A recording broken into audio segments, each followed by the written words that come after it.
Les textes bibliques ont été écrits sur une longue période allant du 8e siècle avant Jésus-Christ jusqu'au 2e siècle après Jésus-Christ selon certaines sources. C'est passionnant de voir Jésus-Christ qui se trouve dans chaque pépite de la Bible. Bienvenue sur notre chaîne. Aujourd'hui, nous allons nous plonger dans chaque pépite de la Bible pour faire ressortir et vous montrer que chaque ligne de la Bible parle de Jésus-Christ. La Bible a été écrite par 40 écrivains différents, dans l'espace de 1600 ans et à différentes époques, prédisant les événements les plus importants de l'histoire du monde, et cela, très souvent, des centaines d'années avant qu'ils ne se produisent. Et il n'y a pas une seule erreur de tous les 66 livres. Ces écrivains ne se connaissaient même pas l'un à l'autre, mais lorsqu'on assemblait leurs prophéties, chacune d'entre elles s'emboîtait l'une dans l'autre. Comme ce fut le cas de Pierre et Paul. Regardez Pierre, qui a annoncé le jour de la Pentecôte. Repentez-vous, chacun de vous, et soyez baptisés au nom de Jésus-Christ en rémission de vos péchés. Paul n'avait jamais entendu parler de cela. Il est allé passer 3 ans en Arabie pour étudier l'Ancien Testament, afin de découvrir qui était cette colonne de feu qui lui avait parlé sur la route, lui disant « Saul, pourquoi me persécutes-tu » Il n'a même pas consulté l'Église du tout. Et 14 ans plus tard, lorsqu'il est allé retrouver Pierre, tous deux prêchaient la même chose, mot pour mot. Prenons même Daniel et Jean, dans Daniel chapitre 7. Daniel a eu la vision, 800 ans avant Jean. Il a vu ces animaux, distincts l'un de l'autre, au commencement du règne des nations. Et les voici, Jean les voit, à la fin du règne des nations. Ces 4 animaux, tous représentés en un seul. Ces mêmes vieux démons, ces démons qui ont possédé chaque royaume des Romains, tout le long, et des Grecs, et ainsi de suite, tout le long de la dispensation des nations, sont arrivés là et se sont tous rejoints en une seule bête. Le léopard, le lion, l'ours, le dragon. Et le dragon représente Rome. La liste n'est pas exhaustive. Rejoignez-nous pour explorer, creuser et déterrer ces pépites, les faire briller et les polir enfin regarder. Chacune d'elles reflètera Jésus-Christ. Il l'est d'un bout à l'autre. C'est pour ça qu'il est la divinité faite chair parmi nous. N'oubliez pas d'aimer, de partager et de vous abonner à notre chaîne pour des enseignements plus profonds de la Bible. Si vous lisez la Bible et que vous ne voyez pas Christ dans chacun de ces versets, relisez-la, parce que vous avez manqué quelque chose. Il est le thème principal de toute la Bible. Chaque mot rend témoignage de Jésus-Christ. Commençons dans l'Ancien Testament.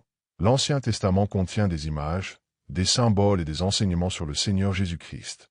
L'Ancien Testament n'était que l'ombre des choses à venir, mais le corps est en Christ comme le dit l'apôtre Paul dans Colossiens chapitre 2 verset 17. Et Dieu étant un pédagogue par excellence a conçu la loi pour bien nous enseigner la grâce.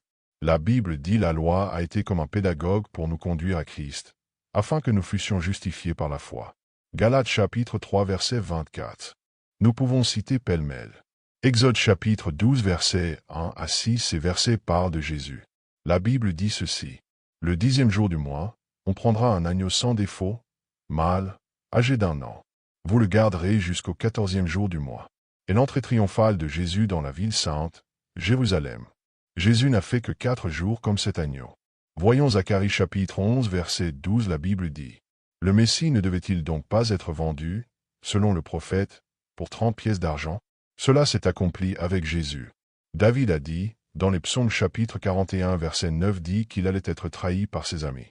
Et puis encore, dans Zacharie chapitre 13 verset 7, dit qu'il a été abandonné par ses disciples. Dans psaume chapitre 35 verset 11, la Bible dit ceci. On est accusé par de faux témoins. Ésaïe chapitre 53 verset 7 dit que Jésus-Christ était muet devant ses accusateurs. Dans Ésaïe chapitre 50 verset 6 on devrait lui flageller, a dit le prophète. Dans psaume chapitre 22, il devait s'écrier, sur la croix, mon Dieu, pourquoi m'as-tu abandonné?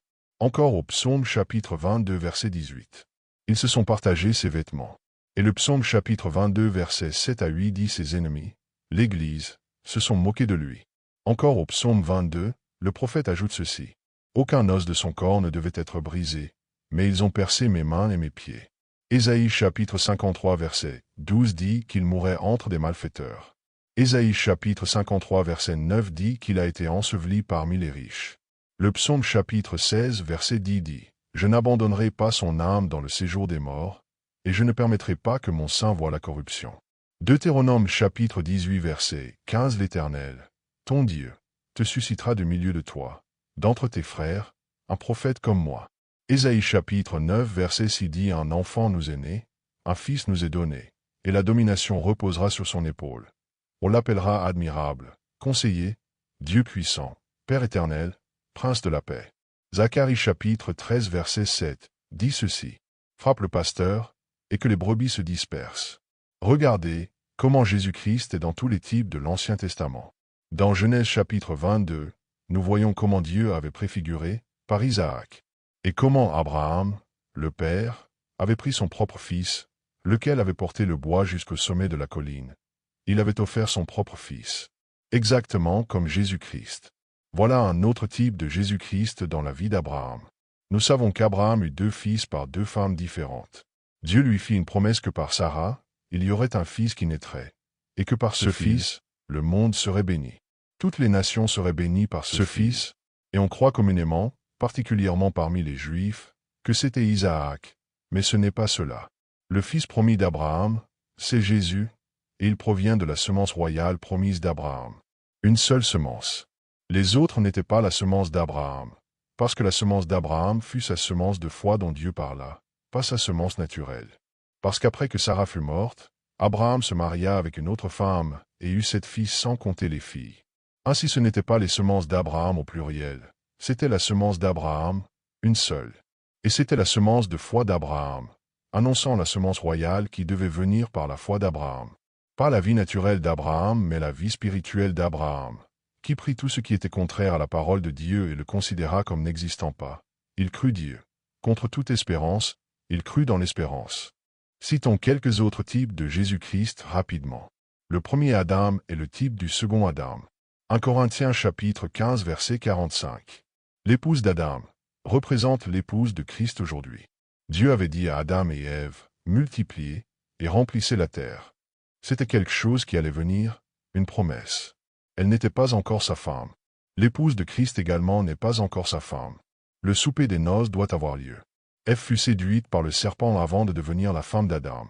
Et à l'époque de Rome, quand l'Église de Jésus-Christ a été pervertie, après sa naissance, à la Pentecôte, où elle avait été donnée à Christ, elle s'est croisée avec les dogmes de Rome.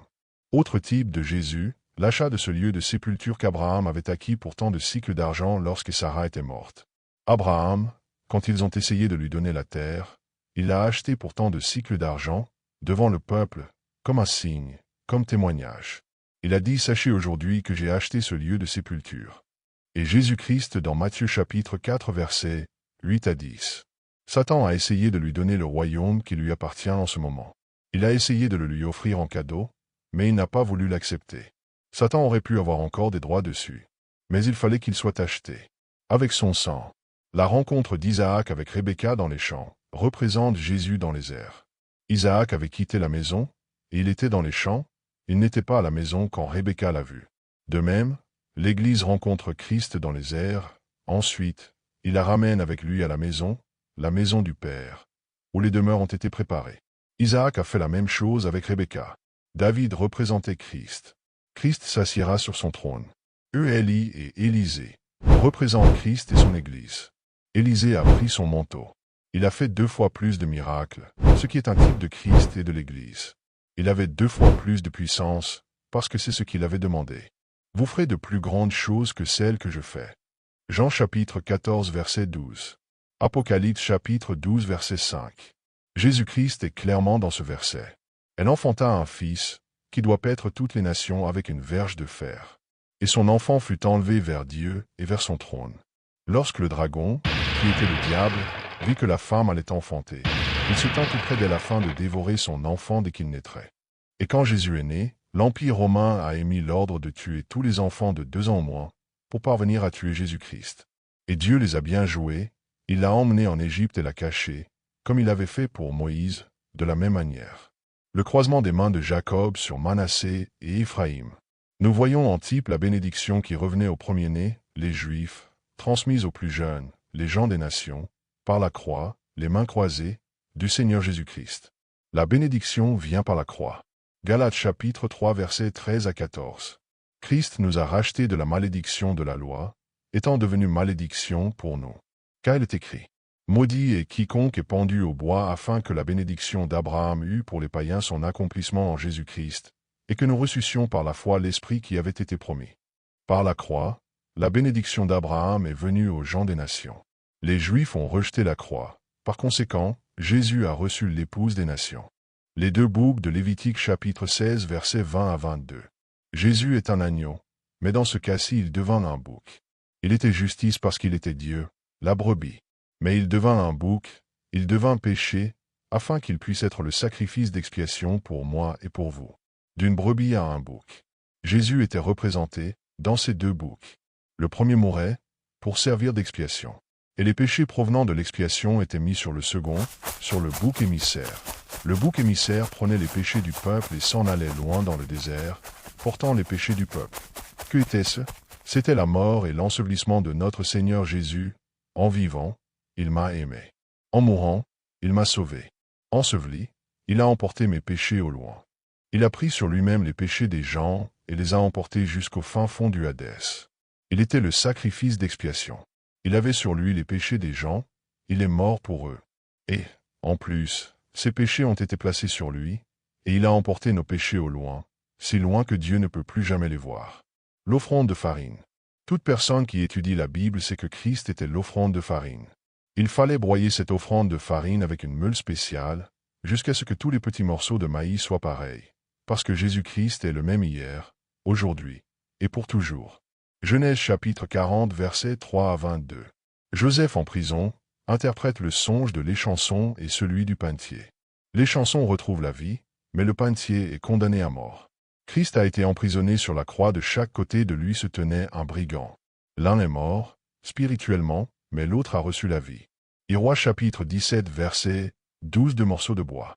L'Écriture a dit 2 morceaux de bois. La croix.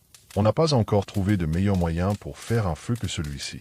Prenez une bûche, posez-la en travers d'une autre, et allumez-les par le milieu. Vous n'aurez ensuite qu'à faire avancer les deux bouts. Ce morceau de bois, c'était la croix. La Bible dit 2 morceaux de bois. La voix dit, va dans le jardin chercher 2 morceaux de bois. Héroïs chapitre 17 verset 12. Et elle répondit, l'Éternel, ton Dieu, est vivant. Je n'ai rien de cuit, je n'ai qu'une poignée de farine dans un pot, et un peu d'huile dans une cruche. Et voici, je ramasse 2 morceaux de bois, puis je rentrerai et je préparerai cela pour moi et pour mon fils.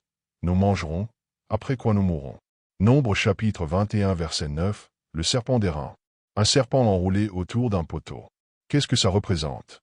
C'est le symbole du véritable Christ. Jean chapitre 3 versets 14 à 15. Comme Moïse éleva le serpent dans le désert, il faut de même que le Fils de l'homme soit élevé. Nombre chapitre 20 versets 8 à 12, le rocher qui donne de l'eau. Dans 1 Corinthiens chapitre 10 verset 4, l'apôtre Paul interprète ce rocher comme un symbole de Christ. Josué chapitre 20 versets 1 à 9, les civils de refuge représentent Jésus-Christ. Le nom de l'Éternel est une tour forte, le juste s'y réfugie et se trouve en sûreté. Proverbe chapitre 18 verset 10. Vérifiez la parole par la parole. C'est la seule manière de lui faire dire la vérité. Et elle doit dire la vérité de la Genèse à l'Apocalypse.